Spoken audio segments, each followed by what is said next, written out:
Good morning, ladies and gentlemen. How's everybody doing? I know it's been quite some time since I was last online.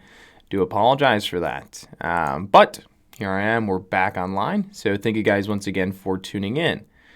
Let me know if the stream's coming through. Okay, it's been a long time since I was on. I did a few things on my camera, so hopefully it's working okay and the sound is coming through just fine.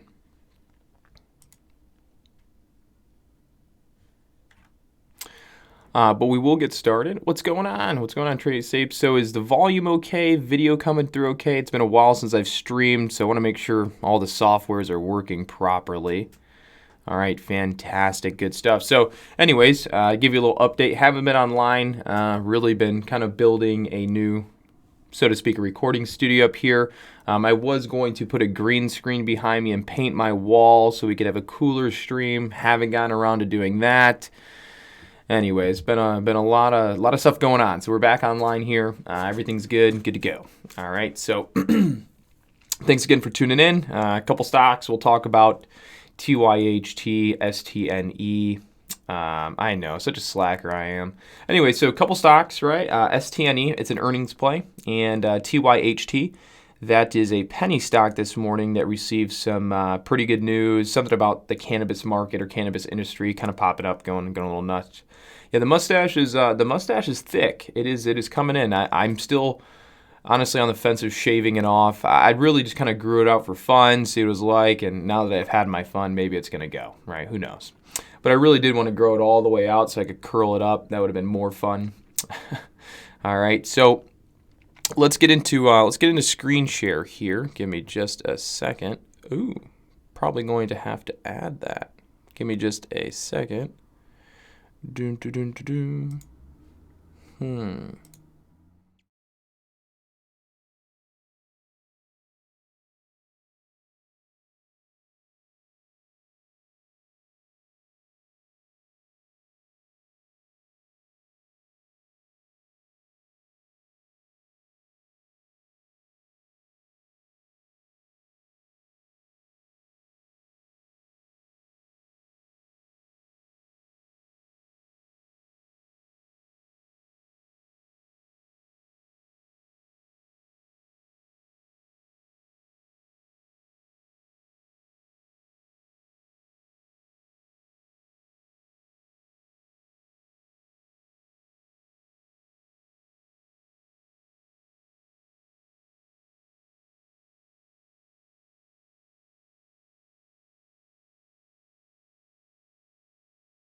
Sounds back now. All right, awesome stuff. There we go. Like I said, been a while since I streamed, and I have to go back and set everything up. So should be all good now. All right, first one on the list here is STNE. And so this is an earnings play. So far traded really well past 2 days, right? So looking at the yearly chart, it had this kind of like a little flag pattern, up, pull back, breakout, heavy volume. 180-day chart here, going on a 4-hour look, you'll see the thing squeezed up, way above these previous highs and up. If you look at a 3-year chart, you'll see that this is relatively a recent IPO from 2018. So the price right now is above its opening IPO price, above the 52-week high. So it's pretty much up, right? Just way up. And, we're going to be looking at trading it, possibly. We'll see what happens. The earnings are really good. If you go and you look at the earnings, you'll see that they doubled revenue. They beat the street's estimates. Basically everything regarding their earnings was pretty much a thumbs up here, okay?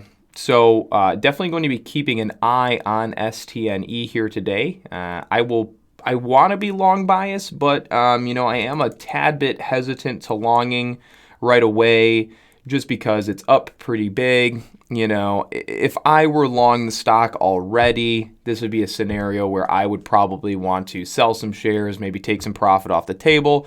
So wouldn't be surprised if we see a little bit of a pullback here this morning out of the gates, right? So going to be paying attention to that. Let's say there's a drastic pullback, right? Let's say there's a drastic pullback out of the stock, right? When I say drastic, I mean a pretty good one. Somewhere we would probably see it stop would be right around 39. And that's because you see right at 39 was this pullback up, pullback, and then breakout. So there is some fresh buyers, right? You can see the volume there. There's going to be some fresh buyers in that location of 39 that would probably be willing to put up a fight before letting it break 39. So 39 for me is kind of a good area where we might be able to see a long bounce area. So, we'll see. If it dips, kind of holds into a bullish manner before 39, it just is what it is. And you'll have to be able to have that intellectual feeling of it's going to go before it hits 39. So that's kind of that dip bounce area. I would like 39. If it doesn't get there, maybe I don't play it. If it does get there and it doesn't look like what I want to do, then I won't play it. It just all depends, right? You create a game plan. If it goes the way you want, fantastic. If it doesn't, tomorrow's another day. All right. So STNE, great earnings, up really big. It shot from 34, 35 to 43. So an $8-9 move. That can create some volatility. That is going to create opportunity. Remember, volatility creates opportunity. Opportunity means you can win money or lose money, which recently I have not done a very good job at winning money. It's been a really rough patch of trading for me, and it sucks. So, anywhooser, that is what that is. So, going to be watching STNE pretty careful. I think we've covered enough there to you guys to get the point. You can mark your pre-market high at 43. You had your breakout here after hours at 39. I think it's pretty straightforward from there, okay? All right, we're going to move on to the next one, which is TYHT. Reason I put this up, okay, it looks like shit now. Never mind. Well, maybe not never mind, but it looks like shit compared to what it looked like earlier. So, and that happens every once in a while. Like when I start these streams, some things will look good, and then when we get to them, they look like shit. So, anywhooser, here we go. For TYHT, you could see it was up big, had a nice little push. Now it's dropping out. This actually might still have a good play, and if it does, it's going to be around this level right here. I would probably not be too crazy about trading TYHT unless it gets down to about $1.12. Because if it gets down to $1.12, look at where the volume comes in. Well, not that. Never mind. That's wrong. Right here, starts to come in on this curl and break up. So you're going to have probably a little bit of support right around that $1.20 area. You might be able to get a little bounce for a 10-20 cent move. And that's just it. If it breaks $1.20, it's probably toast for the day. But if it can hold that $1.20 level, break, curl up level, then it might have a bounce. And if that bounce is strong, right? If the price action on on TYHT comes down to this $1.20 mark, and then it bounces really strong all the way back up, then it could pull back, right? And then it could do that, and then we could have, a bullish pennant formation, and the stock actually breaks out. So, this could still turn into a good trader on the day. The only way that it's going to do that is if it bounces really strong, brings price action up towards previous pre-market highs, sees resistance, pulls back, holds support on trend, and then forms some type of bullish formation. Then it could be a good stock for the day. As of right now, it looks like shit. Okay.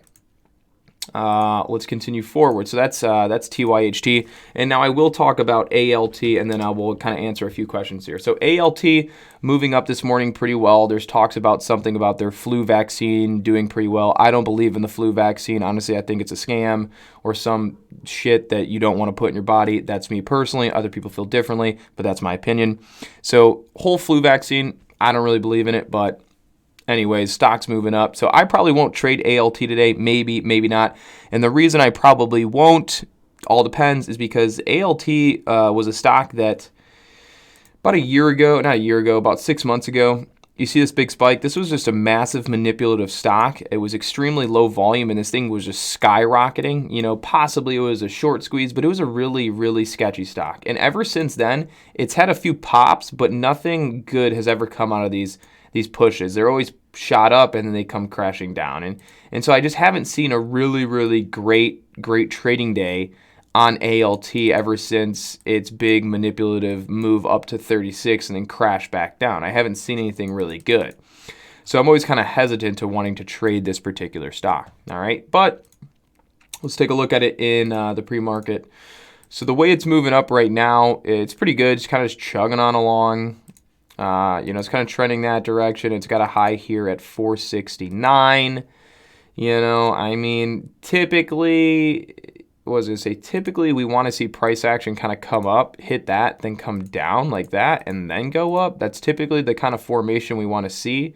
We typically don't want to see the price of the stock just kind of grind all the way into highs like that, because then usually it's going to pull back pretty significantly. So we're kind of just watching ALT. Maybe I trade it, maybe I don't. I don't know personally. But what we can say is it's near resistance. All right, you see this hot, so like right here, this push from a couple days ago, that is resistance, right? Like up in the 515s, you know, and that's just basically that, you know. That's really, there's not much more to it. Just look for bullish formation, look for some resistance here at the pre-market high, let it pull back, then hopefully it continues to hold trend that it's set in here pre-market. All right, and then it might turn into a good trader on the day. Also, your horizontal support pre-market, it's going to be down here, right there at 374, you know, arguably even here at 390. Okay. All righty, let me take a look here. JAGX, for as long as I can remember, that stock's been pretty much garbage and it hasn't done a whole lot. Now, I know it had a really good day. I don't trade things that are sub-penny stocks. It's just never my go-to. But see, the thing here is, and this is not to be a jerk by any means. I mean, it had a really good day yesterday, okay? But this is kind of this case. Well, I just don't trade sub-penny stocks for one, but two, like a situation like this, JAGX. Like, what did it go up yesterday? From 16 to 50, so it had to be like a 300% move or something crazy, right? Let's see, from 0.16 up to a high of 55. Yeah, 238%. So almost a 300% move, right? As a newer trader, smaller accounts, you go, oh, if I would have just bought at 16 cents and sold at 55, I would have been able to grow my account so fast. That's the mentality that most new traders come into in the market. They're looking for these low price stocks that are going to run 300%, and it's just very unlikely that you're going to capture that whole move, and then it's very unlikely that you're even going to find the stock in time, and it's very, very, very unlikely. And it's basically a vicious circle trap that you don't want to involve yourself in, and that is my complete honest opinion. You know, that it's just not what you want to get yourself involved in. If you happen to hit one, fantastic, but don't go around looking for it. It's usually not going to happen. And that's really what I try and veer new traders away from. Don't try and do that. It's not, you're not going to find a lot of success that way, okay? It just typically doesn't work that way, all right? So aiming for low price penny, like this right now, JAGX, what do I think about it? I think don't trade it. I think it's a penny stock. It's below $1. It's never going to break to $10. It's probably not going above $1. And it's soon to come crashing back down as they usually do. And if you caught the front side of the move, fantastic. But again, it's very hard for you to, even me, I would never hold through that all day long. No way. Like I can tell you right now, if I traded JAGX, actually, there's no way I would have caught it from 16 cents all the way to 55. Not even close. So that's how I feel about those.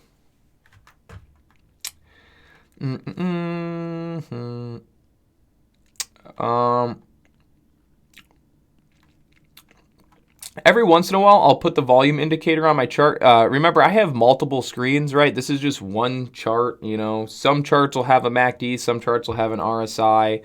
But yeah, I mean, again, I have 4 computer screens. You're only seeing one right now, right? So there's a lot of different things that I can use throughout the day or things that I look at particularly.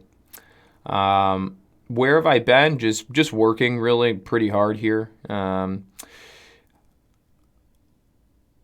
I love I love long-term growth more than I do day trading, believe it or not. Okay? Believe it or not, I like long-term investing more than I like. Okay, I don't know. Maybe that's a lie. Maybe I like day trading more than I like long-term investing. I don't know. But long-term investing is fantastic. I'm actually going to do a whole new YouTube series tutorial on long-term investing. And it's going to be through Stash. I'm sure you guys have heard of it before. It's not about the pros or the cons. You know, we could talk all day about the pros and cons of using Stash, but the purpose of that whole new tutorial is going to be, you know, showing you guys how to cut costs in your everyday living to save more for retirement and just kind of build up a long-term portfolio just by, you know, investing every single month. So what I did recently was, like you guys, I don't know if you guys know this, but I was a smoker for a long time. I still do smoke. Where's this thing? This thing right here, this Juul. If you smoke cigarettes right now and you're trying to quit, do not pick one of these up. It's probably the worst decision you can make because this thing is like 10 times more addicting than a cigarette. But I used to smoke cigarettes. Now, granted, I don't smoke as much since I've gotten this, so I've saved money in terms of like cutting costs on smoking. And I've been taking that extra money and putting it away. I just recently quit Lifetime. I got a new gym membership that's cheaper. It's closer to my house. Now I'm saving like another 40, 50 bucks or something like that. That's going towards retirement. I no longer eat out for lunch, hardly ever. I used to almost eat breakfast, like especially when I worked 9 to 5 full time, you know, before I went full time investing and trading. I used to get coffee and breakfast and then lunch, and then hell, and then I get dinner. So it's like some weeks I was buying food out 3 times a day, right? It's expensive, right? So now I don't even do that, right? I don't eat out. I don't go out for dinner hardly ever. And I'm starting to save all that money and put it towards retirement. So the idea is showing you guys just biting the bullet, cutting costs a couple ways, and you can take that money and start, you know, investing it long term. You just keep doing that. And soon it's going to become addictive, right? It becomes extremely addictive when you get good at it. You just keep putting money away, and then you're going to start looking at other areas where you can cut those corners, right? Or not really cut corners, but cut costs and keep doing it, right? And you're going to start loving it and having fun with it. And so we're going to do a whole tutorial on that YouTube tutorial. You guys will see my portfolio, the growth of it every month, you know, because we're just going to go in there and say, hey, we're putting this much away. So I think it'll be pretty cool. I think it's going to give a little different insight to me in the way I look at, you know, the dollar value. But like I said, guys, I got a lot of retirement accounts. You know, granted, some of them I don't necessarily use anymore because I can't. But like you guys said, the 9 streams of income video, I have 4 retirement accounts, shall I say. So I'm a huge advocate of saving money, long-term portfolios, and growth and things like that. But we'll continue on. Yes. Robert, it will all be here on this channel. Blue chips are always a way to go. Yeah, it's, you know, when you get over that I don't feel like cooking thing and you just, you know, you save so much money. Man, it's ridiculous. It is so ridiculous. You know, yeah, and it's like, and I can tell you right now, guys, I mean, not to like get off topic here, but ever since I stopped eating out, I cook all my food now. I mean, I am 5 times more healthier than I ever was. I am in the best shape that I've ever been. I have never had, you know, like I am literally in the best shape I've ever been in my life, except for smoking. I still do that. But in terms of physique and things like that, quit eating out, cook all my meals now, save a ton of money, and I look better than I've ever been. And especially in the mustache. The mustache just tops it all off, okay? All right? So with that being said, you know, moving forward, I did want to touch on the market here just a tad bit. We got a few minutes here. This is something that we'd been referring to for quite some time, and that was, you know, watching that triple top area right here. 1, 2, 3. Market breaks down. Everybody's crying. Everyone's 401ks are just getting blown up. And then that was the resistance where market's pushing back up. We were looking to see if it would break those 3 triple tops, and it has successfully. So at this point, that was when I would say, when that happens, I am no longer a bearish short-term outlook on the market. right? I'm on a long biased outlook now, looking for the S&P 500 to hit 293 and go through. And I believe that if it does do that, we may see a form the opposite. You guys have heard of panic selling, right? Yeah, you've heard of panic selling because you've been a panic seller at one point in your life, in your trading career. Something's going down, down, down. You're losing money. You're like, oh shit, and you sell, sell, sell. You've been one. I've been one. We've all been one. Cheers to that. So I think we're going to see a different form of that. It's called panic buying. We might have already been seeing it. It's kind of the situation where you're like, oh shit, things are going to move higher. So everybody starts panics and starts buying shit up like crazy, just buying it.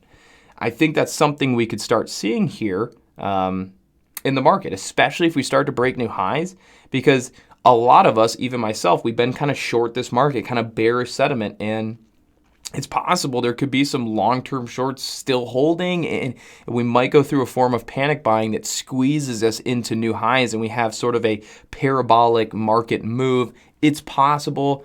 It's just kind of a theory I have that I've been thinking of. But it's something that is very possible to see. And personally, I would love to see a panic buy because you don't really see panic selling more than you see panic buying. I personally, because when things start going down, they go down fast, and so you really don't see panic buying very often. But if you do, it is a whipsaw. It's a fun ride to see. So I'd rather see some panic buying and. Anyways, yeah, that's where I'm at. I think if we can get up to previous highs, we might see a form of panic buying personally, and it would be pretty fun to see. So the word beneficial is all opinion based, right? Is it more beneficial to be buying stocks or options during the panic? I have no idea, because. Right. Basically, I think your question is how can you make more money? That's what the question is. And I mean, yeah, if you kill it with options, you can make more money with options. If you don't know how to trade options, you're better at stocks, you'll probably make more money trading stocks. Whatever you're best at, that's where you want to focus your attention until you can learn the new ropes and then go from there. But options are just different than stocks. They have pros, they have cons. When stuff's panicking, would it be better to buy options? I mean, not necessarily, because options expire. So if things are panicking and stocks are on a really good sale, then you'd want to be buying the stocks at low prices and hold them when they recover. If things are really low and then you buy options on them, your options will eventually expire. Granted, you can make a lot of money, but now you don't have the stock. So it's like, however you want to look at it, that's really up to you, right? It's like, you've been drinking all night. You could just call it a night, but another drink sounds really good, so you want to have another drink. But if you do so, your hangover is going to be 10 times worse in the morning. I don't know. That's up for you, the decision for you to make. I'm not going to be the one to tell you to have the extra drink. Right, so it's just there's different forms, different styles of trading, and it's just you got to figure it out, right, for yourself. That is. With that being said,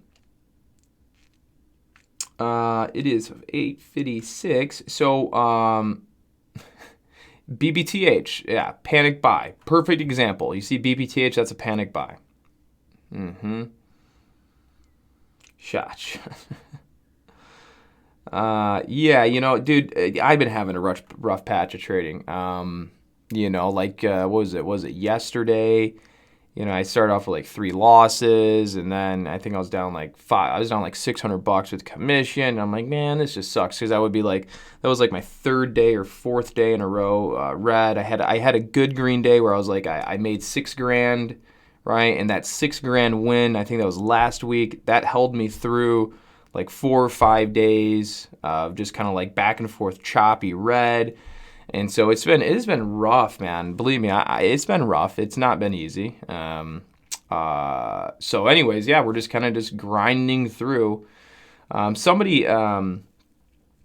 of our members direct messaged me on Facebook, and she was doing this astrology thing, and she was saying, Connor, this is just a month where you being your birth date, you're supposed to be having a hard time. And I'm like, and then I was like, man, this has been a rough month. Beyond trading, right? I've had some rough times throughout this month. So maybe part of what she was saying, that astrology stuff is true, I don't know. But I'm hoping that things turn around here pretty soon. So just try to take things a little bit easier these days, kind of settle, be a little more patient. You know the deal. Other than that, Mark D, you're absolutely right. Amazon calls probably are, because Amazon's probably breaking up. With that being said, guys, we're going to call it here. I got a couple minutes, going to head back to the premium group. Other than that, guys, have a good day. Trade safe. If you don't feel it, you don't got to trade. You can think about it. If you don't make a trade, you're not going to lose money. You can basically call that a green day. Other than that, guys, have a good day, and I will see you guys tomorrow morning. All right? Oh, where's the, there we are.